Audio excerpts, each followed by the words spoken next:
Hey yous, it's me, Joey Only Caribou Weather Dude. I slept way in this morning. You know what happens when it gets overcast? Is my body just thinks, oh, it's 6 a.m. still. I just sleep, you know? And then the sun comes around the corner on other days, I'm like, bam, it's 7:30. I gotta get up and do stuff. So anyways, today we're gonna talk about still, the thunderstorm lingering pattern continues, and there's some rain coming through, this and that. It's unsettled conditions. We got an upper level low that's been kind of making its way around and doing things, and it seems like we're not going to get that hot summer weather. The big question people have is, how will I get my friggin' hay off the field? Let's go! There it is. This is bad news. My God. Falling out right now. Anything could happen. Get on! Wow. I'll watch the video later. They dry mop in this. This forecast is brought to you by the Butterfly Effect Communications, communicationspodcast.ca. They're the masters of doom and gloom. I thought that was me, but I guess I'm not anymore. Hey, you know what? You sponsor me, you can take the title. I'm fine with that. They do public relations for any event or project you may have, and that's, you know, they have a lot of experience with wildfires and floods and communications and things like that, working for the government. So I mean, they're pretty good. Anyways, hit communicationspodcast.ca. Okay, and although maybe Communications Podcast is doing the sponsoring, a lot of you out there are supporting me and sending in donations and sending presents even. I love presents. So I know there's something in the mail here for me, a present.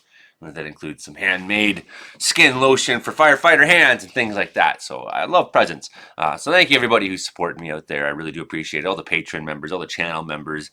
I'm just a guy, right? I'm nothing special. And so it means a lot to me when I know that people are out there supporting me. So down in the A region today for thunderstorm possibilities, we did see yesterday there is on this map, they had the funnel cloud image, the funnel cloud icon. It is not there today. So maybe a little bit of a scaling back of what they're expecting there today. It's still on there for tomorrow. So, I mean, we'll look at that and we'll see if that changes. Here's the problem, farmers, is some of these thunderstorms, we're now out of the pattern of things being really strong, it seems like to me, for the most part. We don't have the heat quite left to work with anymore. You can't really easily predict where a thunderstorm is going to be and where it's not going to be. You can look at an area and say, well, this area is kind of ripe for the development. It's kind of like Brandon Houck says, there's a difference between a taco watch and a taco warning. Sometimes people get the ideas of a warning and watch is confused, right? So here we just say that these are going to be severe storms. This would be a taco watch when you have all the ingredients are there. They're all lined up. They're sitting on the counter ready to go, but you haven't cooked it and you haven't made it yet, right? So the taco warning is when the taco is ready and it's coming for your face. It's coming right for you! That's the problem, is we have the conditions that lead to thunderstorms possible in this area south of Williams Lake, north of Cache Creek, and then into the South Chilcotin. We got this sort of area down in the Kootenays, more or less the Monashees and Selkirks and whatnot, riding up to maybe Golden that may see some 10 to 20 mils. So you got a bit of rain coming in there. And then you got this area in Kelowna, 5 to 10 mils. Maybe in storms there. These storms are going to be hit and miss. Some areas will get some will not. But they will probably happen in the area. And then same with this AA region, 5 to 15 millimeters. So we got rain coming. And we look at Wednesday. Again, we see a large area of possible thunderstorms. These are going to be small. These will probably be, not very well developed air mass thunderstorms that will come and go. They might have life cycle of 90 minutes kind of thing. You see the cloud there. It starts to develop half an hour later. It's starting to take some real good shape. Half an hour later, it's starting to thunderstorm. Half an hour later, it's dead and it's dying out kind of deal. We do have that still. Maybe that watch. The tacos aren't made. Okay, so that's, we're watching for the possibility of some funnel clouds and possibly water spouts down there on the coast tomorrow. But we're here to talk about farming. There's an upper level low still hanging around out there, and it's taking its time to find out how to work its way through. But then, as it does, we do have a little bit of uncertainty about how much rain and precipitation will come in the wake of it. But then we do see that there's a bit of a trend building afterwards, in which you'll see some ridging happening. Yeah, the ridging will happen. There it is. So we got this ridging that's coming up after. Here's these two boobies are actually tropical storms / maybe hurricanes. Hurricanes moved out Ernesto through the east coast, left a lot of rain and interacted with the Atlantic provinces. This ridging here means we'll probably start September, it looks like, with some nicer weather. So some nicer weather's coming, but it's not this week. Sorry. So let's look at precipitation probabilities. This is the 48-hour QPF, and it's in inches, which we don't really rely on here in BC. But as you can see, rain in the province, rain in the province. This is bad news for your farmers who got hay out there in the field right now. A lot of you are going to see hit and miss weather over this next little while. And there's the second round that we sort of saw there as the low moves through. And then we come into the new month and we finally see some drying conditions coming into the beginning of September. There we are on Tuesday. And we're going to just watch the motion of this thing. Watch how the precipitation moves through the province. A little bit there, a little bit there. Tuesday, a little bit there. So hit and miss. And then we come into, this will be where that ridging begins. And we start to see drying conditions. So if you can kind of make it through the next week, maybe some of you, maybe you want to consider not cutting your hay right now. When we look over that same time stretch that we're talking about, both ECMWF and GFS have the idea that there's going to be quite a bit of rain still. I mean, 30 mils is not a lot of rain, 40 up in the mountains, so, 20 mils. This isn't a lot of rain, so maybe some of you will be able to time it and be like, hey, I got a good chance right now to cut it, roll it over for a couple days and dry it and get it baled up. So, maybe some of you will find, especially if you're down in the southern part of the interior and you actually have some hay crops down here, you're down in the southern Kootenays. Maybe if you're up in the Peace, you're going to see less of this rain. So maybe that will give you a chance to get some of your hay in. But for the rest of us, models are kind of in agreement. That rain is going to happen. GFS is a little bit more heavy on the rain, and it even includes rain in places that I just suggested will have less of it. 13 mils up north, up to Fort Nelson, and we go up to the Peace there, 9 mils. If we go down the southern interior, 20. So no one's exactly sure is what you're getting when you look at both these maps, right? No one's exactly sure.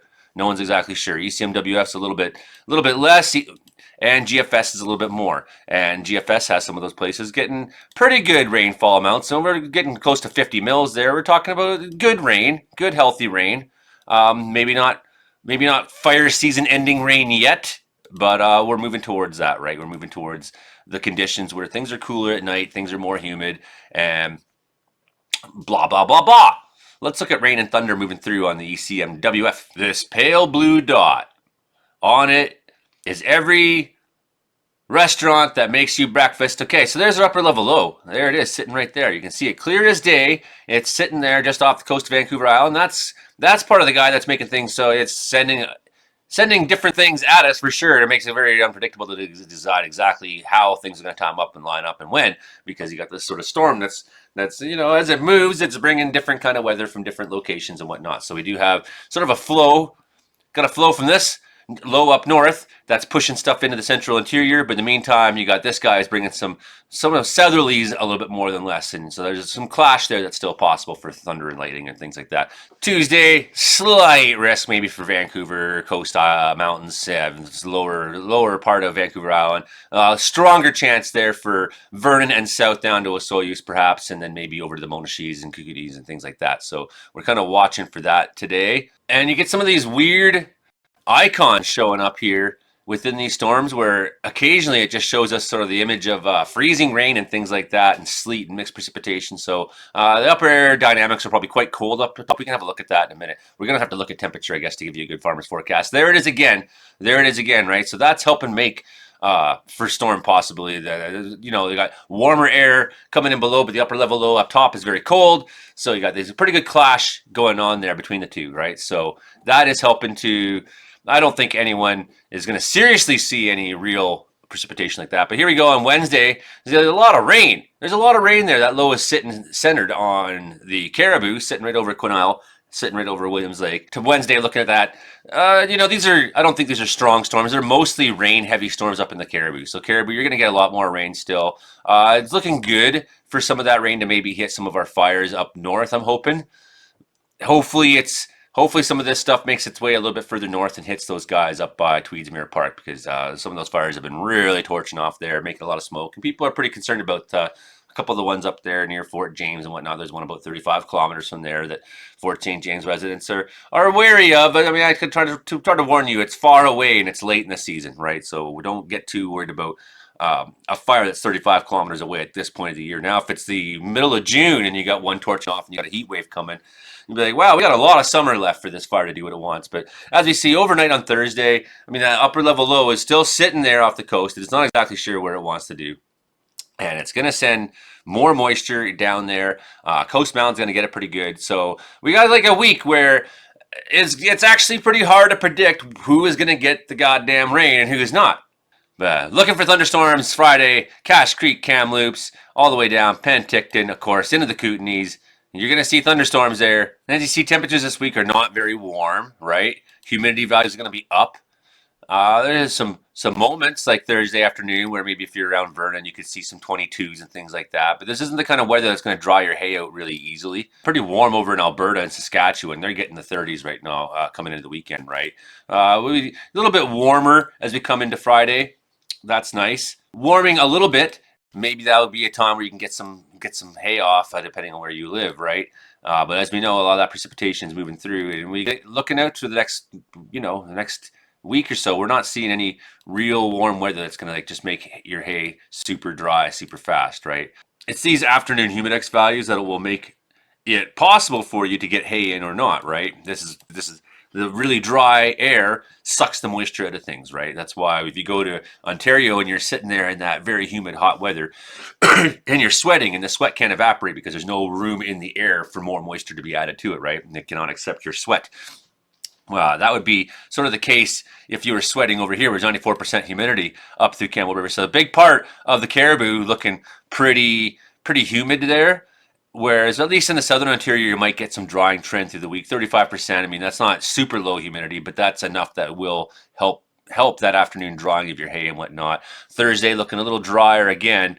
So coming into Thursday, Friday, you might get a small window where maybe your hay can get dry for a day or two if you can avoid getting the rain on it, if you have it cut and it's sitting out there in the field. But all in all, I mean, we're not into very warm temperatures. We're not into excessive drying conditions for hay, right? Some of these 44%, I mean, that's slow drying once you get in the 40s for sure. And we look into next week, we see humidex values are pretty high, and it's going to be hitting the dew point at night. So you're going to wake up and the hay is going to be wet, even if it hasn't rained, right? You're going to hit that dew point where the temperature drops just enough that all the moisture that's in the air can no longer be held by the air, because cold air, the colder the air is, the less moisture it can hold, right? So that's what dew point basically is. And okay, things are working again. So back to rain and thunder, and we're just looking at how this weekend gonna see some thunderstorms through southern BC. You know, I don't think the severity is gonna be there like we've seen in a lot of storms, and a lot of these are going to turn into rain events, right? So there's that rain that may hit or miss you, that may hit your farm and not the one up the road.